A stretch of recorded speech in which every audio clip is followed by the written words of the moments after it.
Also, Nima's decided that she wants to keep just the spines. So she's now I don't cutting all the spines out of the tail. This is going to take a while. get Okay, why well, you're cutting like, off maybe 5. I don't get why you're cutting the tail when you can just cut off its claws. The claws are probably a lot more cooler, no? They're more recognizable as being a part of a dragon. Exactly. That's not a bad idea. Are there claws on the wings? Are there claws on Nima's the gonna- wings? Yeah, let's say at the tips of the wings. Okay, There she's gonna should take be. those 2. Wing claws.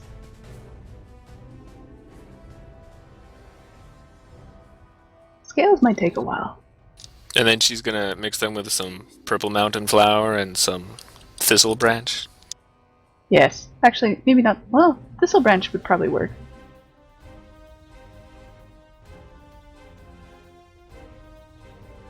Okay, so is everyone finished their last minute before we leave? Because we're all nearly dead except for winter business. Well, Winter is gone, right? So he's not here to Oh, that's protect fine. you if you get into trouble. Winter has left. Oh, we do have Corvus, but I don't Yeah. trust that he'll be any use. Considering, I mean, it's controlling him. He shoots biting swarms everywhere. Everywhere, I say. So to be clear, did Rekt end up getting the bucket and splashing his cousin? Yeah, it's just said I did that. I just wanted to confirm that this did in fact happen. Yes, it did happen. I did my best to prevent it, but And also, Red gets ready because if once his cousin sees what's his name, demon dude, he might not be happy. Maldrick, Yes, Maldrick. do you know what your cousin's name is? No, I don't. Just gonna call him Hey Cuz. Yeah. I thought I wrote it down somewhere, but Oh, this is even funnier than Colleen and Salvanna. Hey, buddy. hey, buddy. Hey, pal. So Rex splashes his cousin, whose name I definitely won't say now. And he snaps out of his stupor.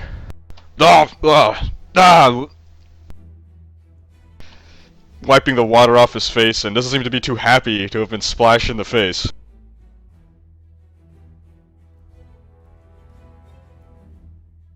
Why have you gone and splashed me for where the... Wrecked?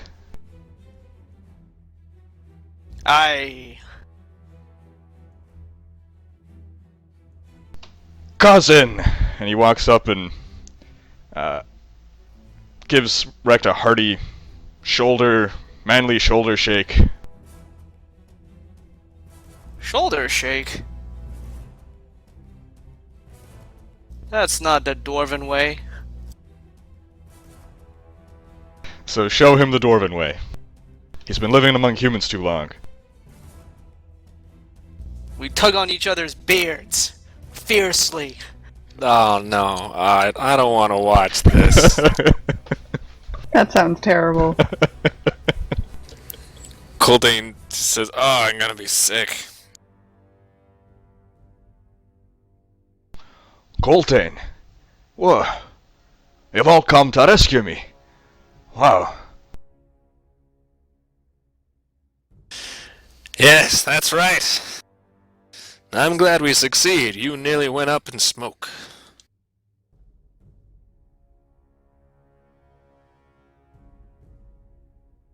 I don't know what you mean by that, but I thank you. That's no problem. I generally stumble into demon-infested places and kill everything in sight to rescue people, so, par for the course, you know.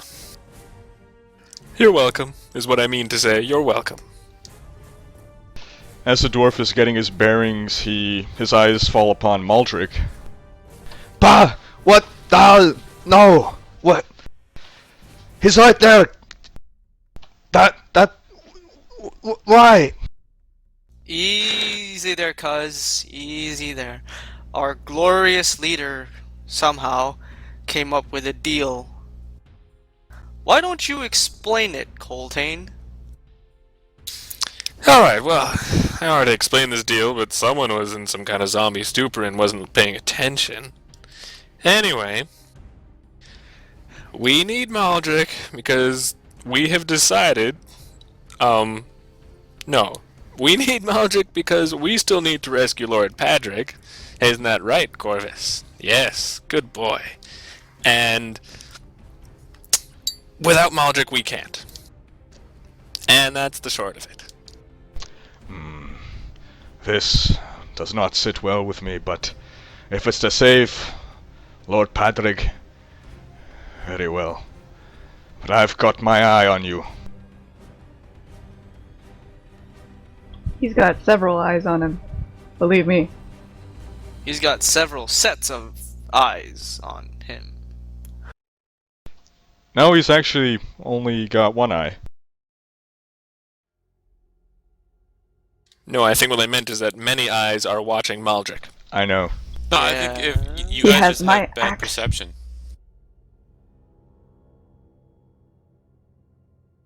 So, I think it's about time we headed back to the seven-pillared hall, so that you, and he is talking to the dwarven blacksmith, can get rested and maybe meet up with some of the other Winterhaven survivors, so that we, and he waves his hands around generally, can get rested and make our way to the lair of the evil Paldemar.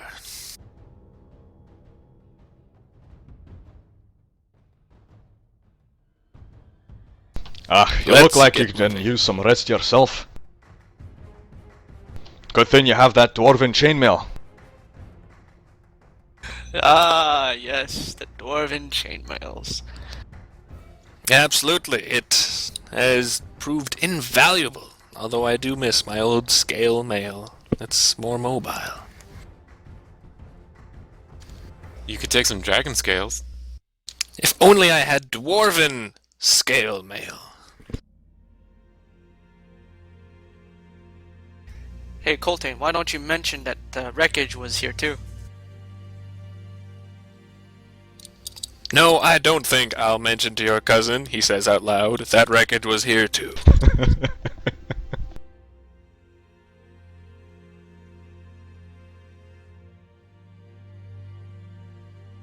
Blacksmith frowns.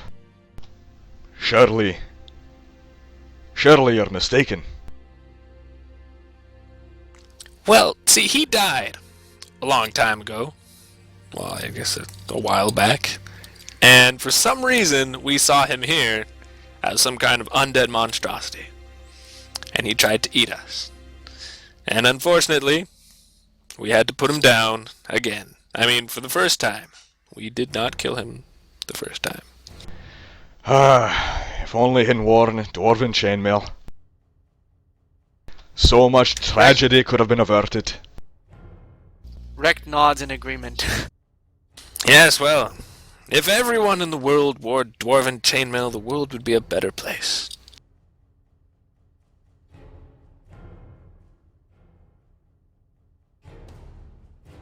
Now, let's get moving. The blacksmith's eyes fall upon the dragon. By Moradin's beard! Dragon scale! You want me to harvest it for you? Maybe you should let Would professional ya? do it. I can Yeah. craft a mighty fine suit of armor with these scales. I totally can. Under, I think- I suppose, his instruction, Nima enthusiastically starts trying to harvest the dragon scale. This will take a significant amount of time. She's Nima just totally found a new game. best friend.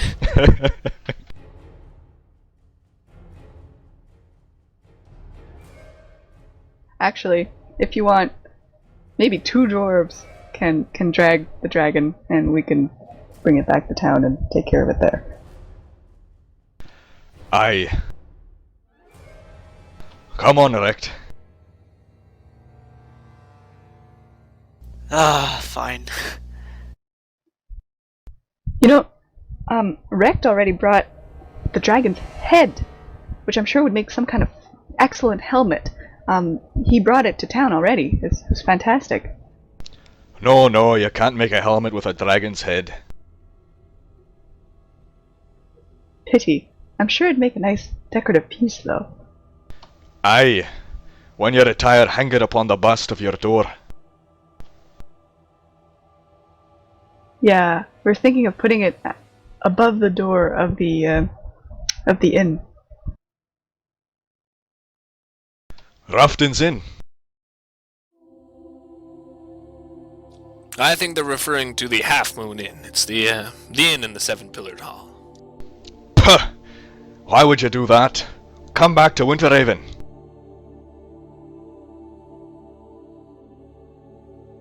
We will eventually, just for now. Savannah's at that inn. I don't know why. I assume she works there now. But if Sylvana's working at... who's maintaining her inn? I'm sure she's got it all under control. She's very good at this sort of thing.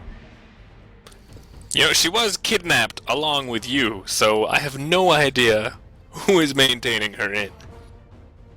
Possibly nobody. Possibly that old guy whose name I couldn't remember, and I thought he was called, like, Ted the Ugly. With our luck, maybe Splug made it back again and is running the inn. With Splug's luck, something awful happened to him. In the inn. Anywhere. So Rect and the blacksmith are dragging the body, right? Apparently. Dragging the dragon.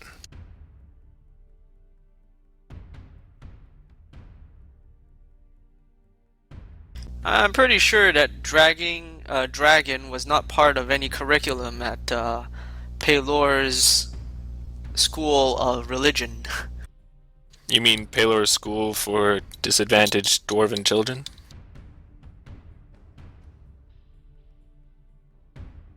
Anyway.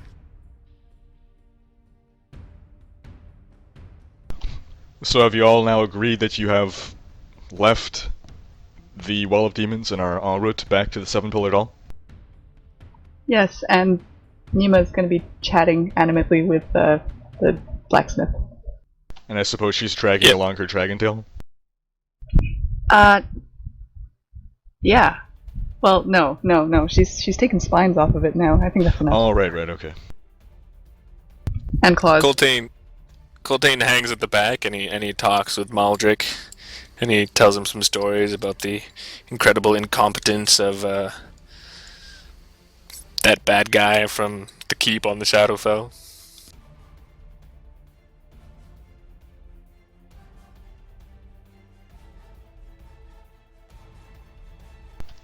You're telling this to Maldrick? Yeah, just more stories about, man, I remember this guy we fought, and he had the most incompetent henchmen. But of course, the people I was with, they were no good either. You wouldn't believe the number of times we had to make some strategic retreats and come back later. Coltane, didn't you recruit some people from his retinue? Shh, quiet now.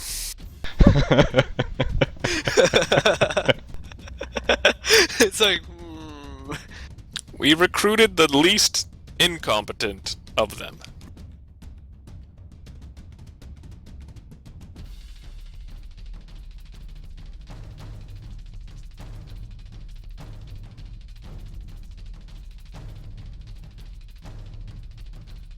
And so we dragged the dragon all the way back to the Seven-Pillared Hall.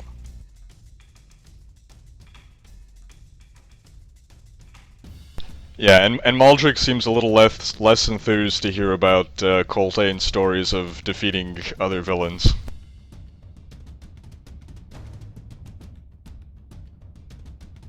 It's like Coltane also tells some stories of all these Dragonborn he was with, and the one time where this guy like had his leg bitten off and then he fell down and died.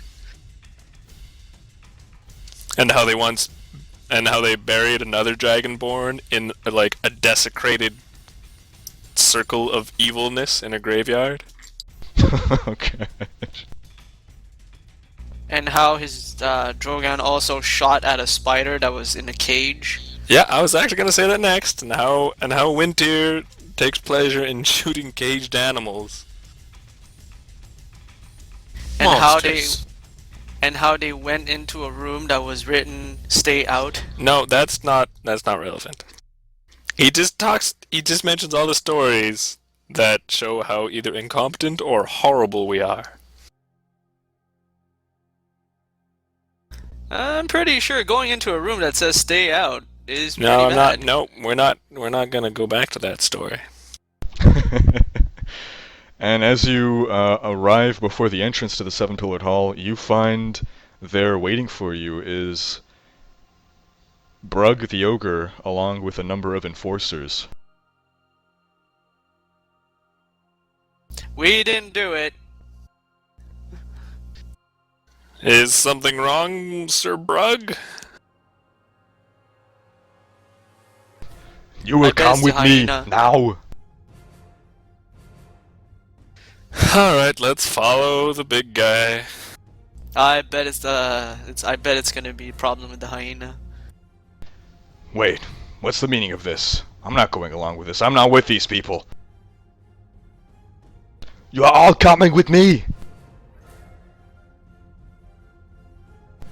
Maldrick mutters under his breath. This wasn't part of the plan. Don't worry. Coltane mutters under his breath. This wasn't part of my plan either.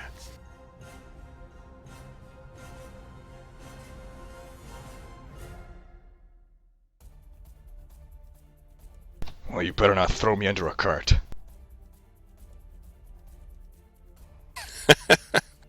There is no cart. It's an expression. Yes, I understood the expression, but forgive the dwarf, he's stupid. Actually, don't forgive him. He's just stupid. Make fun of him. But don't worry. I'll keep my word.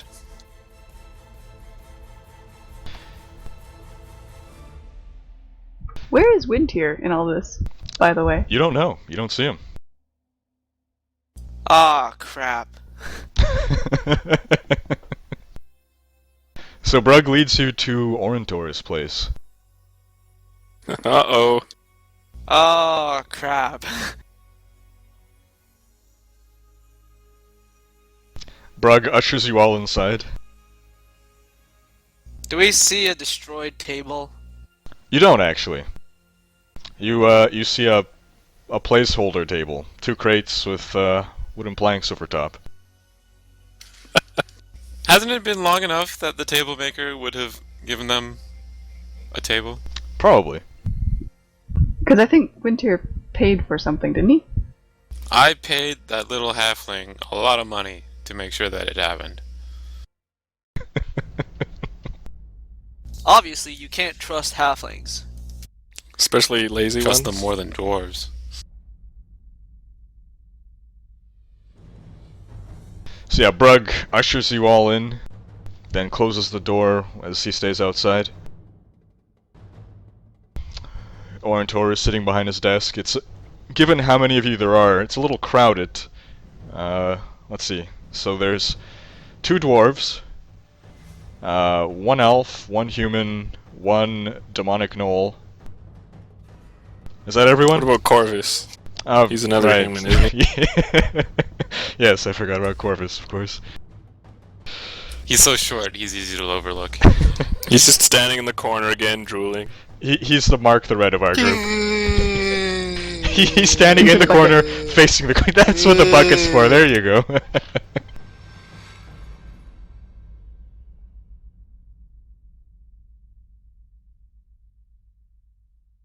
So Colting says, Orentor! How may we be of assistance? Orentor sits with his fingers tented. Coltain, pleasure it is to see you again. Your Gul'dan nods. companion, Wintier, is it? Came in not too long ago with some rather disturbing news. Yes! What might that be? Gul'dan puts on his winning smile.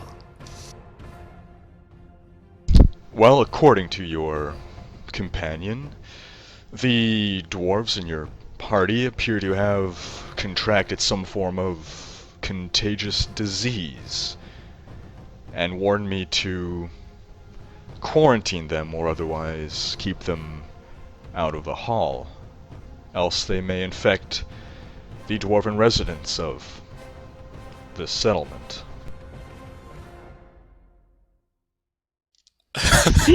What the hell?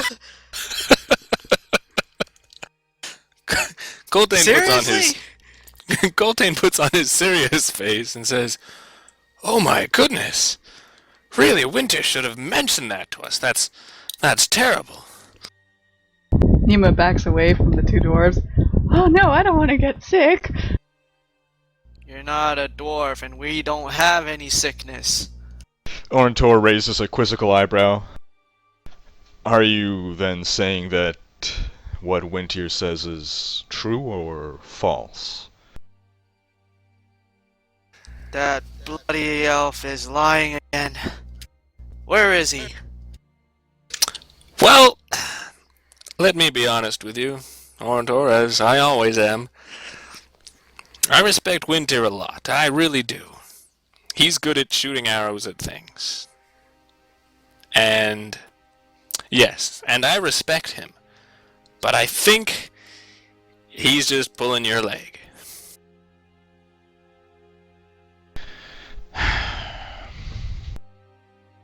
Orntor reclines in his chair and stops tenting his fingers. I would really like you to understand that Winter is responsible for his own actions, and despite the Orntor fact holds that up a hand. Coltane, I implore you, ensure that you and your friends waste no further of my time. I'll do my best. He smiles weakly.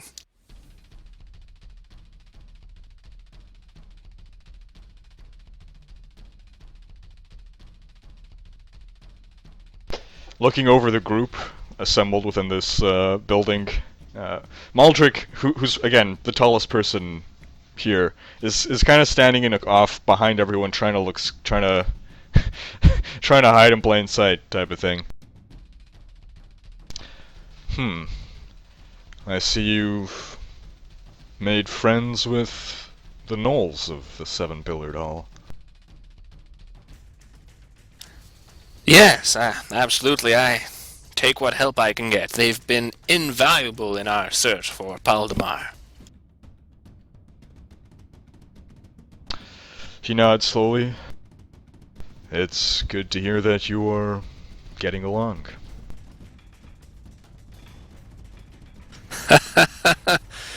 Well, I do get along with all sorts of people that don't get along with anyone else.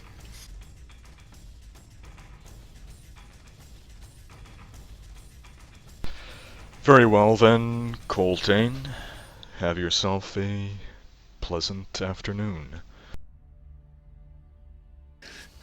God's willing. Thank you, sir. I'll just make my way out now.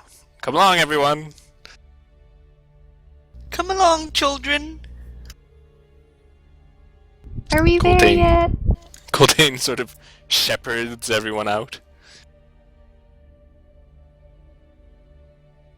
So everyone leaves Orntor's office. Brug is still standing watch by the door, but he lets you guys leave as he scowls down at you. The only person taller than Maldrick.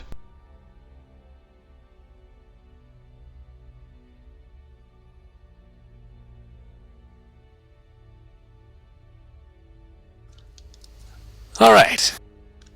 Did you also mention that there was a dragon corpse in there? I'd imagine you would have left that outside. You check dragon corpses at the door. Well, I guess if that's standard protocol. Are you carrying any exotic fruit or vegetable? Or dragon corpse? Look, I just marked no in all the boxes. Let me go home. Did you pack your own suitcase?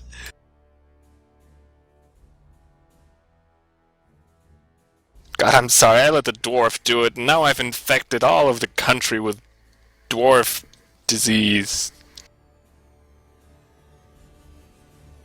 Anyway, so outside the building, Coltane says, alright, I think we should bring this dragon corpse somewhere where we can keep an eye on it. I'll get some good rest. Leave the dragon with our most esteemed blacksmith friend here, and continue on our journey. Also, we should find Winter. That damn elf.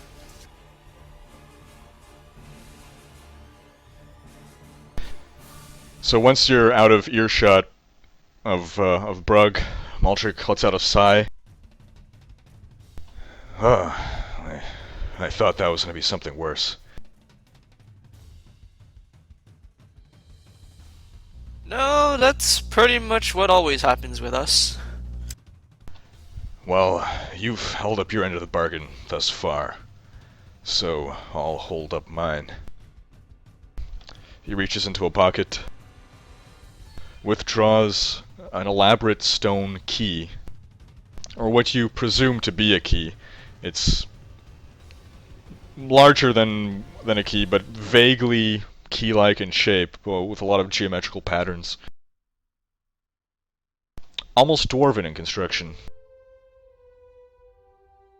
But not quite.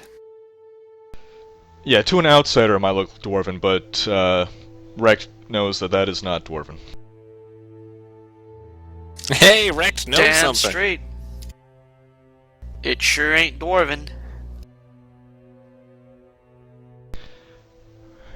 Alright then, here's the key.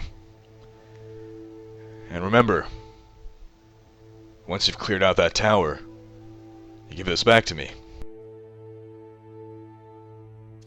Of course.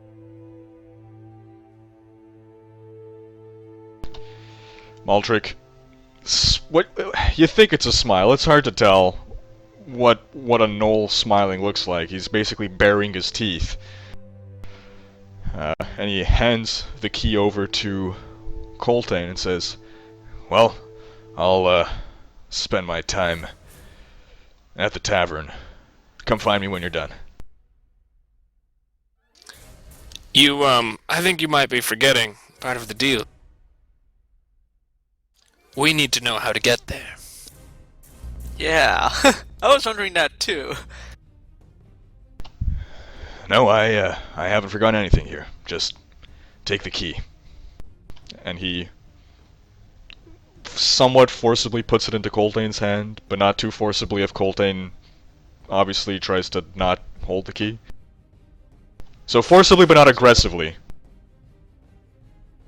So Coltane grasps the key and says, "You're gonna have to at least give us directions."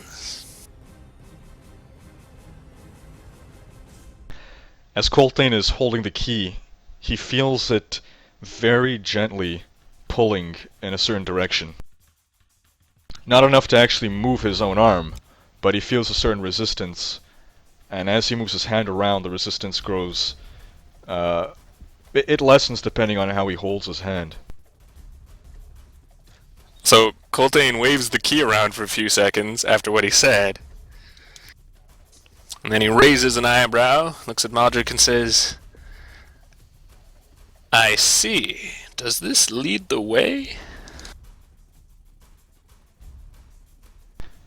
Maldrick stares at Coltane.